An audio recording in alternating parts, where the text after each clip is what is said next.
ഈശോ മിശിഹായ്ക്ക് സ്തുതിയായിരിക്കട്ടെ. എല്ലാ മനുഷ്യർക്കും ആഗ്രഹമുള്ളതാണ് വചന അഭിഷേകം ലഭിക്കണമെന്ന്. വചന അഭിഷേകം ലഭിക്കാനുള്ള തടസ്സങ്ങളെ സംബന്ധിച്ച് നമ്മൾ ധ്യാനിക്കുകയാണ്. നമുക്ക് വളരെ നിസ്സാരമായി വചന അഭിഷേകം ലഭിക്കാൻ വേണ്ടി ഉള്ള ഏതാനും ചില വഴികൾ, വളരെ പ്രധാനപ്പെട്ട ചില മാർഗങ്ങൾ നമ്മളത് കണ്ടുപിടിച്ച് അതൊന്ന് സ്വായത്തമാക്കാൻ വേണ്ടി നമ്മളൊന്ന് ധ്യാനിക്കുകയാണ്. മത്തായി സുവിശേഷത്തിൽ വളരെ പ്രധാനപ്പെട്ട അതുമായി ബന്ധപ്പെട്ട ഒരു വചനം പറയുന്നുണ്ട്. മത്തായി സുവിശേഷം 13-ാം അധ്യായം അതിൻ്റെ 22-ാമത് വചനം. ലൗകിക വ്യഗ്രതയും ധനത്തിനോടുള്ള ആകർഷണവും അവരിൽ കടന്നുകൂടി അത് വചനത്തെ ഞെരുക്കിക്കളഞ്ഞെന്ന്. അപ്പം വചനത്തെ ഞെരുക്കുന്ന ഏറ്റവും പ്രധാനപ്പെട്ട സംഗതി എന്ന് പറയുന്നത് ലൗകിക വ്യഗ്രതയും ലോകത്തോടുള്ള ഈ വ്യഗ്രതയും സാമ്പത്തിക മേഖലയിൽ ഉള്ള ഒരു ആസക്തിയുമാണ് ഏറ്റവും അധികമായി ഈ വചനത്തെ ഞെരുക്കുന്നത് നമ്മൾ തിരിച്ചറിയണം. വചനത്തെ അപ്പോൾ എനിക്ക് വചന അഭിഷേകം ഉണ്ടാകാൻ തടസ്സമായ ഒരു വളരെ പ്രധാനപ്പെട്ട മേഖല എന്ന് പറയുന്നത് ലോകത്തോടുള്ള വ്യഗ്രതയാണ്. ഞാൻ ജീവിക്കുന്ന എൻ്റെ ചുറ്റുപാടുകളോട് എനിക്കെന്തെങ്കിലുമൊക്കെ ആയിത്തീരണം എന്നുള്ള ഒരു അടങ്ങാത്ത അഭിവാഞ്ച ദൈവത്തിന് സമർപ്പിക്കാത്ത മേഖല ആയതുകൊണ്ട് ആ മേഖല കൂടെ ദൈവത്തിന് സമർപ്പിച്ച് കഴിയുമ്പോൾ എനിക്ക് വചനത്തിൻ്റെ അഭിഷേകം ലഭിക്കുന്നു. ഞാൻ പിന്നെ വചനത്തിൻ്റെ അഭിഷേകം ലഭിച്ചു കഴിയുമ്പോൾ സ്വർഗത്തിൻ്റെ തനി തങ്കമായി മാറുകയാണ്, സ്വർഗത്തിൻ്റെ തനി പൈതലായി മാറുകയാണ്, ഈശോയുടേത് പൂർണ്ണമായി മാറുകയാണ്. വീണ്ടും മത്തായി സുവിശേഷത്തിൽ തന്നെ നമുക്ക് ഈ മേഖലയിൽ തെറ്റുപറ്റുന്ന ഒരു കാര്യങ്ങളെ സംബന്ധിച്ചുകൂടെ പറയുന്നുണ്ട്. മത്തായി സുവിശേഷത്തിൻ്റെ 22-ാം അധ്യായത്തിൻ്റെ 29-ാം വചനം. നമുക്ക് തെറ്റുപറ്റുന്നതിൻ്റെ ഒരു പ്രധാനപ്പെട്ട കാര്യം ദൈവത്തിൻ്റെ വചനമോ അവിടുത്തെ ശക്തിയോ മനസ്സിലാകാത്ത കൊണ്ടാണ്, അറിയത്തില്ലാത്ത കൊണ്ടാണ് നമുക്ക് തെറ്റുപറ്റുന്നതെന്ന്. അപ്പോൾ തെറ്റുപറ്റാത്ത വിധം കുറ്റമറ്റ രീതിയിൽ നമുക്ക് ജീവിക്കണമെങ്കിൽ, മുന്നേറണമെങ്കിൽ ഈശോ കൂടെ വേണം.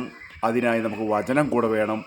എല്ലാത്തിൻ്റെയും അധിപനും ഉടയവനുമായവൻ്റെ ജീവിക്കുന്ന മൊഴികൾ നമുക്കുണ്ടാകണം. അതിൻ്റെ അഭിഷേകം ലഭിക്കണമെങ്കിൽ നമുക്ക് വിടുതൽ പ്രാപിക്കേണ്ട മേഖലയാണ്. നമ്മൾ വീണ്ടും അല്പം കൂടെ ക്ലാരിറ്റി ഉണ്ടാകാൻ വേണ്ടി നമുക്ക് റോമർ ലേഖനത്തിൻ്റെ 13-ാം അധ്യായത്തിൻ്റെ 13-ാമത് വചനം കൂടി ഒന്ന് നമുക്ക് ധ്യാനിക്കുന്നത് വളരെ നല്ലതാണ്. പകലിന് യോജിച്ച വിധം നമുക്ക് പെരുമാറാം. സുഖലോലുപതയിലോ മദ്യാസക്തിയിലോ അവിഹിത വീഴ്ചകളിലോ കലഹങ്ങളിലോ വ്യാപരിക്കരുത്. ചുവട് വ്യക്തമായിട്ട് പറയാം. സുഖലോലുപതയിലോ മദ്യലഹരിയിലോ അവിഹിത വീഴ്ചകളിലോ കലഹങ്ങളിലോ അസൂയയിലോ വ്യാപരിക്കരുത്. അങ്ങനെ വ്യാപരിച്ചാൽ എന്നിൽ വചനം മാംസം ധരിക്കാനുള്ള സ്വർഗം ഒരുക്കിയ ആ വഴികൾ അടഞ്ഞു പോവുകയാണ്. അങ്ങനെ വ്യാപരിച്ചു കഴിഞ്ഞാൽ എനിക്ക് വചനത്തിൻ്റെ അഭിഷേകം എനിക്ക് ലഭിക്കാതെ പോവുകയാണ്. കാരണം വചനത്തിൻ്റെ അഭിഷേകം എനിക്ക് ലഭിക്കാൻ തടസ്സമായ മേഖലകൾ, എനിക്ക് വചനം പറഞ്ഞ് പ്രാർത്ഥിക്കാൻ, വചനത്തിൽ ആഴപ്പെട്ട് വിശ്വസിച്ച് ജീവിക്കാൻ, വചനത്തിൽ സമർപ്പിച്ച് ജീവിക്കാൻ, അങ്ങനെ ഒരു അഭിഷേകമുള്ള വ്യക്തിയായി മാറുവാൻ എനിക്ക് തടസ്സമായ മേഖലയെന്ന് പറയുന്നത് ഇപ്പോൾ നമ്മളീ കണ്ട മേഖലയിലൊക്കെയാണ്. അത് ഈ സ്വർഗത്തിൻ്റെ കവാടം വചനാഭിഷേകം നമുക്ക് തുറന്നു കിട്ടണമെങ്കിൽ അതിനുവേണ്ടി നമുക്കൊരു സമർപ്പണം വേണം.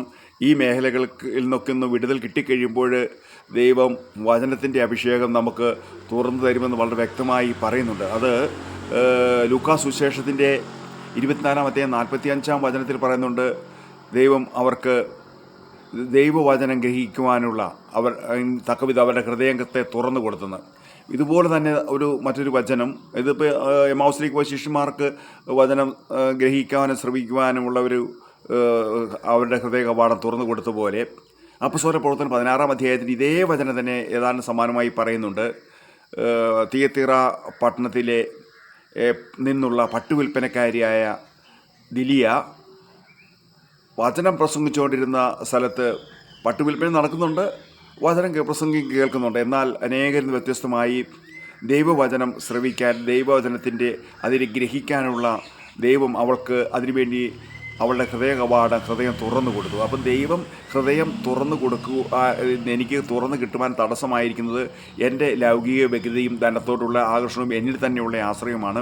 ആ മേഖല കൂടെ ഞാനൊന്ന് ദൈവത്തിന് സമ്പൂർണ്ണമായി സമർപ്പിച്ചു കൊടുക്കുമ്പോൾ അഭിഷേകത്തിൻ്റെ നിറവുള്ള പൂർണ്ണതയുള്ള ഒരു വ്യക്തിയായി മാറുവാൻ ദൈവം എന്നെ അനുഗ്രഹിക്കും. അതുകൊണ്ട് എൻ്റെ കുറവുകൾ ഇത്തരത്തിൽ പരിഹരിക്കാൻ ഞാൻ വചനാഭിഷേകമുള്ള വ്യക്തിയായി മാറാൻ നമുക്ക് നമ്മെ തന്നെ ഈ വചനത്തിന് മുമ്പിൽ സമർപ്പിച്ച് പ്രാർത്ഥിക്കാം. Praise Lord. ആമേൻ. ഹല്ലേലൂയ.